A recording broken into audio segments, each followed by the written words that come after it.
Thank you, Madam Chairman. Attorney General Garland, in your Senate confirmation hearing, you referred to the January 6th protests as the, and I quote, most dangerous threat to democracy in your law enforcement and judicial career.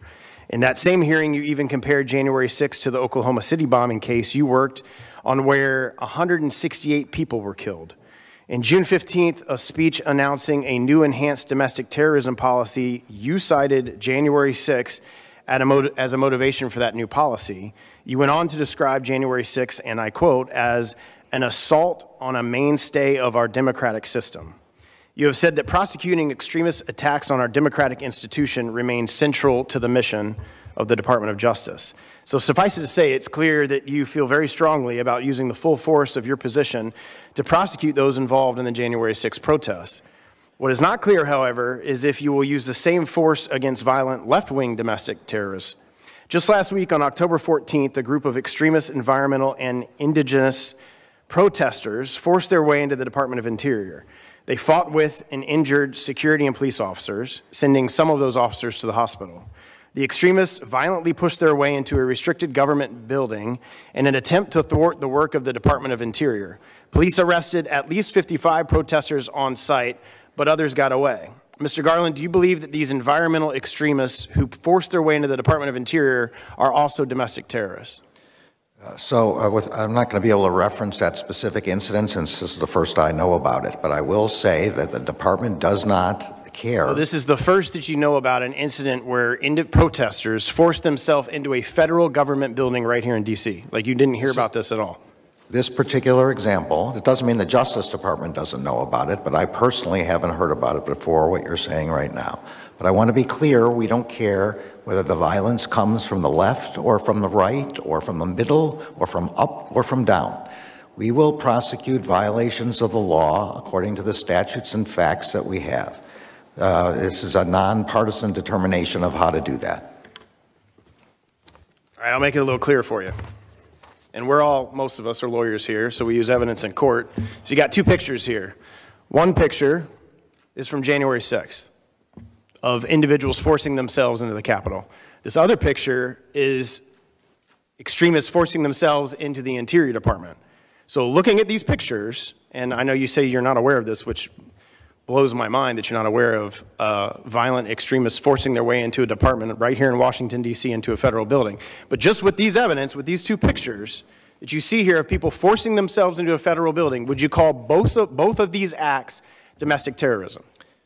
Look, I'm not going to comment about particular matters. This is a matter that... I'm not asking you to comment on a particular... I'm asking you to comment on these two photos. You have two pictures of individuals forcing themselves into a government building right here in Washington, D.C. And one, you as I laid out, very welcomely call them domestic terrorists, but you're refusing to call groups like this, who commit the same atrocities here in Washington, D.C., domestic terrorists. One I know the facts of, the other I don't know the facts of. Well, I'm showing you pictures. Here's facts right here. If you want, we'll act like we're in a courtroom. Exhibit A, Exhibit B. January 6th, Department of Interior. Well, as you know, based on these pictures of people forcing themselves into the... One picture is not going to be I'm not going to be able to resolve a legal determination based on one picture.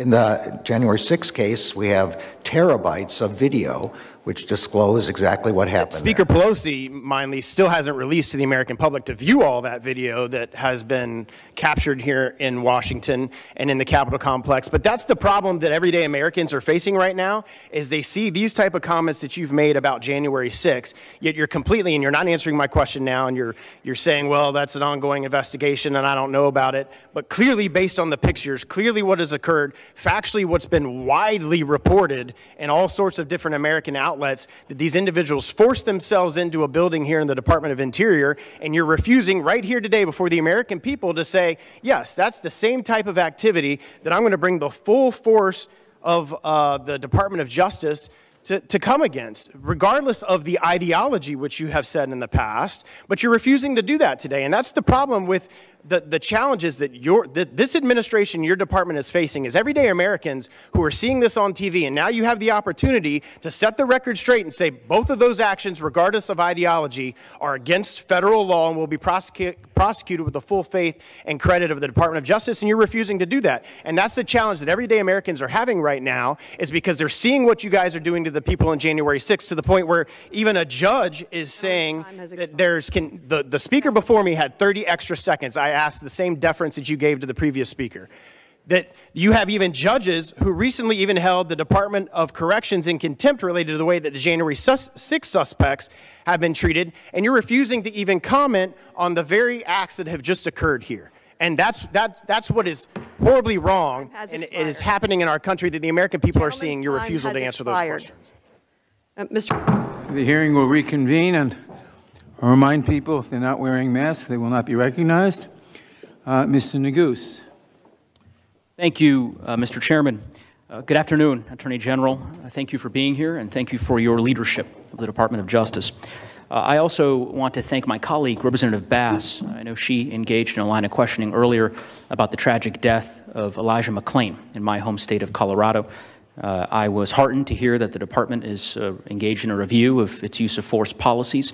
We've introduced a bill to ban the use of ketamine in custodial settings. That bill has earned the support of Chairman Nadler and the subcommittee chairwoman, Sheila Jackson-Lee, of which I'm both grateful, and certainly we will welcome the opportunity to work with your department on that particular legislation in honor of Elijah's memory.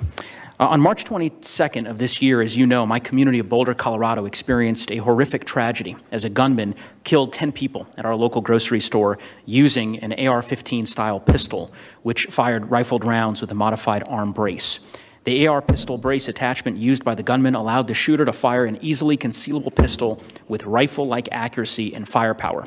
In the immediate aftermath of this tragedy, as you know, I sent a letter to the President and to the Department of Justice, along with 100 of my colleagues, requesting the administration use its authority to regulate concealable assault-style firearms that fire rifle rounds. And as I mentioned to you when we last met at the White House in April, I was very pleased with the administration's announcement that DOJ would be issuing a proposed rule within 60 days to tighten regulations on pistol stabilizing braces, as I requested in my letter. And so I want to thank the department and wonder if you might be able to opine as to the status of the rule, of where you are in the rulemaking process.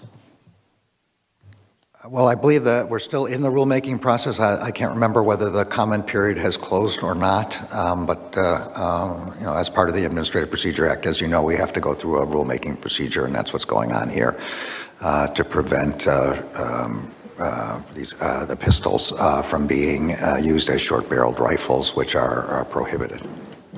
Well, again, I appreciate the department taking that proposed rule seriously. We certainly look forward to the results of that rulemaking process, as do my constituents in Boulder, who are still very much grieving the loss of so many in our community.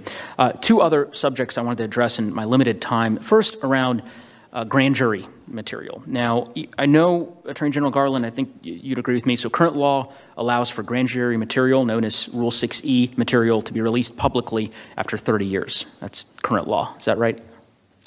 Actually, I'm embarrassed to say this, but I don't think that's correct. We have made a recommendation to the Federal Rules Committee that it be released. I think 30 years is the time, but the Rules Committee has not yet decided whether that would be the case. But that is, I think 30 years was the number that we recommended. So we think that's the subject that I was sort of wanting to dig in on. My understanding is that current law provides for 30 years. The Trump administration in 2020, a senior Trump administration official, or a lawyer rather, at DOJ, proposed that the time period be extended to 50 years. And my understanding is the Department of Justice has continued that request and made that request for the time period to be extended to 50 years. As you can imagine, there are a lot of concerns, many of which I hold and many of my colleagues hold, around judicial secrecy, and the extension of the time period to 50 years would seem a bit much. You know, if were that to be adopted, many of the materials released post-Watergate would still be secret today. So I would certainly So we have sent another letter post the letter that you were speaking about to the Rules Committee. There's no reason why we can't share it. It's not a private letter or anything. And it went back, I think, even a shorter period than the Holder letter originally was. So I'll ask my staff to get that for you. Well, that's terrific to hear. So thank you, Attorney General. Thank you to the department for making that change. And I think that is going to allay many of the concerns that folks had, certainly mine. So I appreciate the Department of Justice doing that. Finally, last question.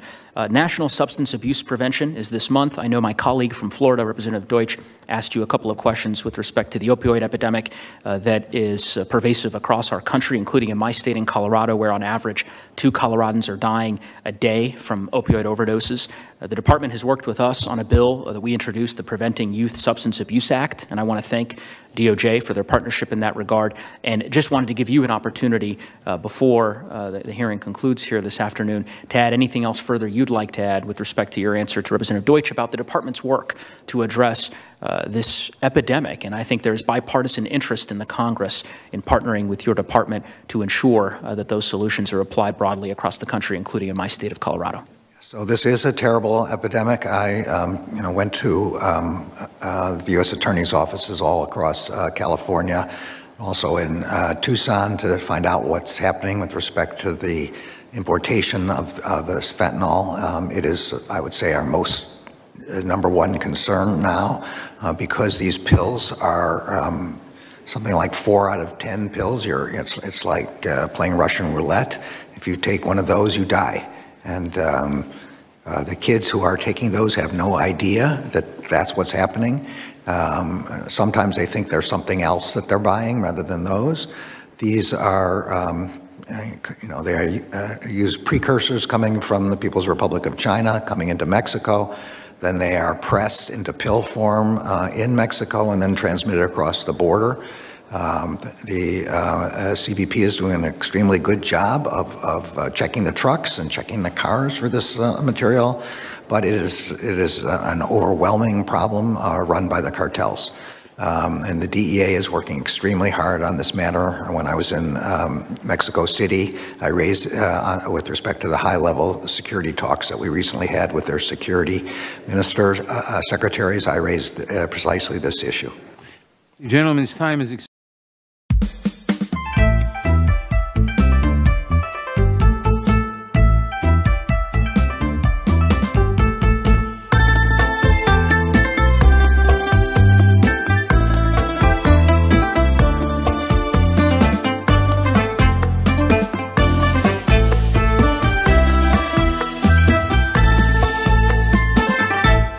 Mây bay qua ánh trăng chiếu dần vào ruộng đồng bao la, nghe xa xa mấy câu hát ve vọng từ đầu thôn đưa về. Quê hương ta đất xưa vốn nghèo nhưng giàu tình thương nhau, biết yêu lúa màu xa cuộc đời cơ cầu, gái trai biết làm trọn lời thề ghi ban đầu. Đêm hôm qua gió lay lá cành chờ cảnh đẹp trắng thanh, theo dư âm tiếng ru quyện tròn trừng buộc vào mối duyên lành. Thương cho nhau nắng mưa cày ngoài ruộng đồng nông sâu, sớm hôm tưới trồng nào còn đời dãi dầu, vững tin có ngày mình được nhìn lúa xanh màu. Tình quê lòng hằng mơ sống cùng trăng gió hiền, đây chính là nơi người tình trăng lên gió đưa êm đềm, thay lời một lá thư duyên câu hò lại ấm vui thêm, nhọc nhằn càng thấy say quên dần vui đón mùa về trao hương. Anh ơi, xóm hôm có chàng giờ được mùa nó ấm. Anh ơi, nắng mưa có chàng đồng ruộng mình mới thơm vàng. Quê hương ơi, chúng ta sẽ làm tròn cuộc đời tươi sáng. nghèo làm đậm tình thôn làng, để năm tới một mùa được ngàn bát cơm vàng.